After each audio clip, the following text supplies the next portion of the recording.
Est-ce que Dunkerque est vraiment un film de guerre? Pour Christopher Nolan, l'idée de faire un film de guerre remonte à l'adolescence. Tout a commencé par une traversée en bateau à voile et avec deux amis de la Manche.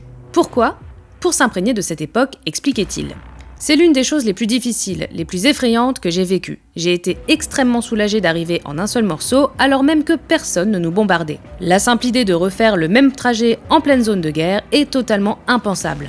Dunkerque, c'est l'histoire d'une évacuation et de survie. Nolan a donc surtout pensé son film comme un pur survival plutôt qu'un film de guerre au sens où on l'entend généralement. Voilà pourquoi on ne rencontre pas les Allemands dans le film et pourquoi les ressorts narratifs sont ceux de la survie plutôt que ceux de la politique, expliquait le réalisateur à la sortie du film. S'il ne raconte effectivement pas par le menu les détails de l'opération Dynamo, nom de code donné à la plus grande opération d'évacuation militaire jamais organisée de toute l'histoire militaire, qui a permis de sauver plus de 330 000 hommes dans des conditions dramatiques, Dunkerque n'en offre pas moins une expérience sensorielle et viscérale proprement sidérante et haletante, à laquelle la partition de Hans Zimmer apporte même une dimension hypnotique. Couronné par 3 Oscars et récoltant plus de 533 millions de dollars au box-office international, Dunkerque avait attiré en France plus de 2,5 millions de spectateurs, soit le 5e meilleur résultat de Nolan chez nous, juste derrière Interstellar. Preuve qu'on peut faire un film exigeant et éloigné des canons du genre, tout en rencontrant un grand succès public et critique. Pour plus d'anecdotes sur les plus grands films de guerre, rendez-vous sur notre chaîne YouTube.